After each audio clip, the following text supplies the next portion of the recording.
Hello friends, అందరికీ నమస్తే. Welcome to my channel. Telangana రాష్ట్ర ప్రభుత్వం ఇందిరమ్మ ఇండ్లకు సంబంధించి ఒక తాజా ప్రకటన అయితే చేసింది. ఇందిరమ్మ ఇండ్లకు సంబంధించి రెండో విడత లిస్టులు ఇప్పటివరకు గతంలో కొన్ని గ్రామాలను సెలెక్ట్ చేసుకొని దాదాపు 71,045 ఇండ్లను అయితే శాంక్షన్ చేసిందనమాట మొదటి విడత కింద. ఇప్పుడు సెకండ్ విడతలో చాలా అంటే చాలా ఇళ్లను లబ్ధిదారులకు అయితే ఇవ్వబోతుంది. ఆల్రెడీ మొదటి విడతలో వచ్చినటువంటి లబ్ధిదారులు ఎవరైతే బేస్మెంట్ లెవెల్ వర్క్ పూర్తి చేసుకుని ఉన్నారో వారికి ₹1,00,000 అయితే విడుదల చేయబోతుంది. అలానే ప్రస్తుతము ఇందిరమ్మ ఇండ్లకు సంబంధించి వచ్చినటువంటి లేటెస్ట్ అప్డేట్స్, పబ్లిష్ అయినటువంటి ఆర్టికల్స్ అన్ని కూడా ఈ వీడియో ద్వారా అయితే మీకు షేర్ చేస్తున్నాను. వీడియోని పూర్తిగా చూడండి. ప్రతిరోజు కూడా 4-5 న్యూస్ పేపర్లు చూసి ఇందిరమ్మ ఇండ్లకు సంబంధించి ఏదైనా టాపిక్ కనుక కనిపిస్తే తప్పకుండా మీకు వీడియో అయితే చేస్తున్నాను. సబ్స్క్రైబ్ చేసుకోండి మన ఛానల్ని. ఇందిరమ్మ ఇండ్ల మీద వచ్చేటువంటి లేటెస్ట్ అప్డేట్స్ వెంటనే కూడా తెలుసుకోవచ్చు. అయితే వివరాల్లోకి అయితే వెళ్దాము. పబ్లిష్ అయినటువంటి ఆర్టికల్స్ కొన్ని అయితే నేను మీకు ఇక్కడ షేర్ చేస్తున్నాను. ఒకసారి చూసుకున్నట్లయితే ఇందిరమ్మ ఇండ్ల యొక్క అర్హులకు ఇందిరమ్మ ఇండ్లు అనేటివి కాంగ్రెస్ సర్కార్తోనే వస్తుందని ఇక్కడ ఎమ్మెల్యే వివేక్ అయితే తెలియజేశారనమాట. డబుల్ బెడ్రూమ్ ఇండ్ల పేరుతో కేసీఆర్ అయితే మోసం చేశారని చెప్పి ఈ సందర్భంగా అయితే మీడియాతో చెప్పారు. త్వరలోనే డబుల్ బెడ్రూమ్ ఇల్లు ఏవైతే ఉన్నాయో వాటిని అసంపూర్తిగా ఉన్నట్లు కనుక గుర్తిస్తే వాటిని వెంటనే పూర్తి చేసి లబ్ధిదారులకు అయితే ఇస్తామని చెప్తున్నారనమాట ఈ సందర్భంగా. అలానే మరో దగ్గర భద్రాచలంలో కూడా మంత్రి పొంగులేటి శ్రీనివాసులరెడ్డి గారు కూడా ఇందిరమ్మ ఇండ్లు అయితే ప్రారంభించారనమాట. ఇక్కడ దాదాపు 117 ఇందిరమ్మ ఇండ్లు అసంపూర్తిగా అయితే ఉన్నాయి, డబుల్ బెడ్రూమ్ హౌసెస్ అనేటివి. వాటిని లబ్ధిదారులకు అయితే అందిస్తామని చెప్తున్నారండి.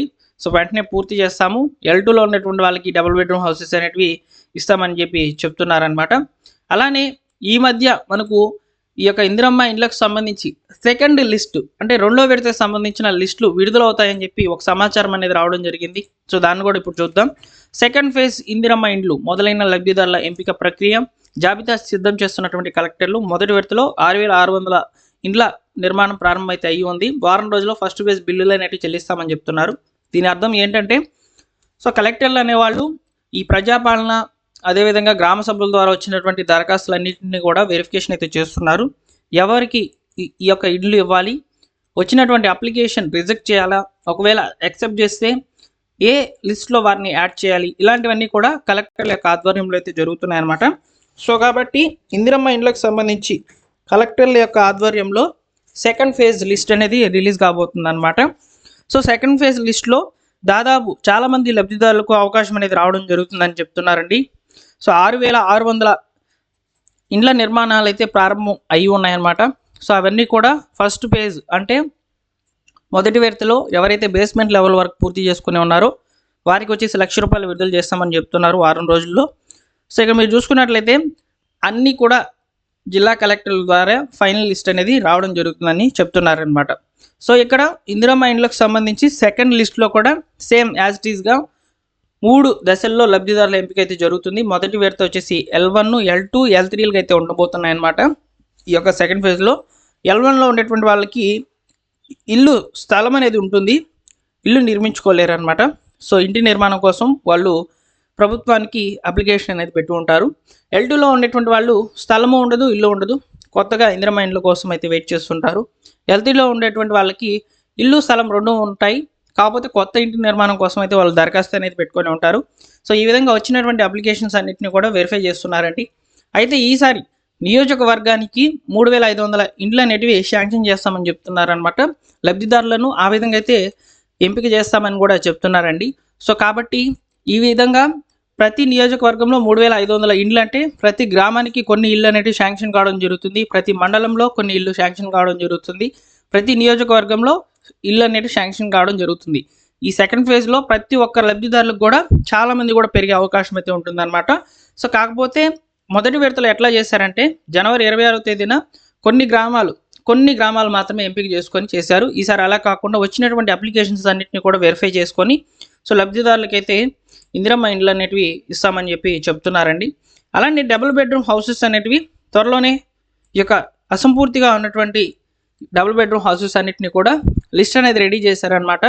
ఎక్కడెక్కడ ఏ నియోజకవర్గాల్లో ఖాళీగా ఉన్నటువంటి ఈ యొక్క డబుల్ బెడ్రూమ్ హౌసెస్ అనేవి చూశారు. వాటిలో ఏవైనా సరే అసంపూర్తిగా ఉండినట్లయితే వాటిని వెంటనే కూడా పూర్తి చేసేందుకు కేంద్ర ప్రభుత్వానికి అయితే వినతి చేశారనమాట. ఎందుకంటే కేంద్ర ప్రభుత్వానికి వినతి చేశారనేది నేను మీకు ఇప్పుడు చెప్తాను.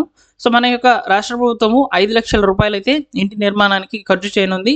ఇందులో దాదాపు 1,50,000 రూపాయలు పట్టణ ప్రాంతాల్లో వాళ్ళకైతే కేంద్ర ప్రభుత్వం నుంచి అయితే వస్తాయి. 72,000 వచ్చేసి గ్రామంలో ఉన్నటువంటి ఇళ్ళకైతే కేంద్ర ప్రభుత్వం అయితే వాటాకైతే ఇవ్వనుందన్నమాట. సో కాబట్టి కేంద్రానికైతే వినతి చేశారు. కేంద్రం పట్టణ ప్రాంతాల్లో ఉన్నటువంటి 1,00,000 ఇళ్ళకు మాత్రమే అవకాశం అనేది ఇచ్చింది. ఇక్కడ గ్రామీణ ప్రాంతాల్లో ఉండేటువంటి వాళ్ళకి అవకాశం అయితే ఇవ్వలేదు. ఎందుకంటే సో గ్రామాల్లో జరిగినటువంటి ఈ యొక్క సర్వే అనేది సరిగ్గా జరగలేదని కేంద్రం అయితే గుర్తించింది. సో కాబట్టి కేంద్రం ఇచ్చినటువంటి యాప్ ద్వారా మీరు వెరిఫికేషన్ సర్వే అయితే చేస్తే మేము తప్పకుండా ఆ ఫండ్స్ కూడా రిలీజ్ చేస్తామని చెప్తుంది అనమాట. సో దీనివల్ల కలెక్టర్ల దగ్గర ఈ యొక్క లిస్ట్లో అప్లికేషన్స్ అనేవి చాలా ఎక్కువగా పెరిగిపోయి ఇప్పుడు మనకు సెకండ్ ఫేజ్ లిస్టు లేట్గా రావడానికి కారణం అయితే అదే అనమాట. కాకపోతే ఫస్ట్ ఫేజ్కి సంబంధించినటువంటి ఈ యొక్క లిస్ట్ అనేది ఆల్రెడీ వచ్చేసింది. బిల్స్ అనేటివి పెండింగ్లో ఉన్నాయన్నమాట. ఆ బిల్స్ అనేటివి నెక్స్ట్ మంత్లో విడుదల చేయబోతుంది సర్కారు. సో నేను మీకు తప్పకుండా తెలియజేస్తాను బిల్ పేమెంట్ జరిగినప్పుడు స్టేటస్ అనేది ఏ విధంగా చెక్ చేసుకోవాలనేది. సో ఈ విధంగా అఫీషియల్ వెబ్సైట్లోనే అప్డేట్ అయితే చేస్తారనమాట. సో నేను మీకు తప్పకుండా తెలియజేస్తాను.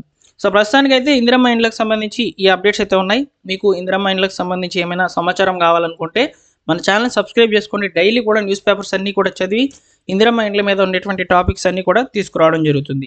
Thank you for watching. వీడియోని లైక్ చేయండి ఫ్రెండ్స్, లైక్ చేసి సపోర్ట్ చేయండి. నేను ఈ వీడియోకి ఒక 100 లైక్స్ అయితే ఎక్స్పెక్ట్ చేస్తున్నాను.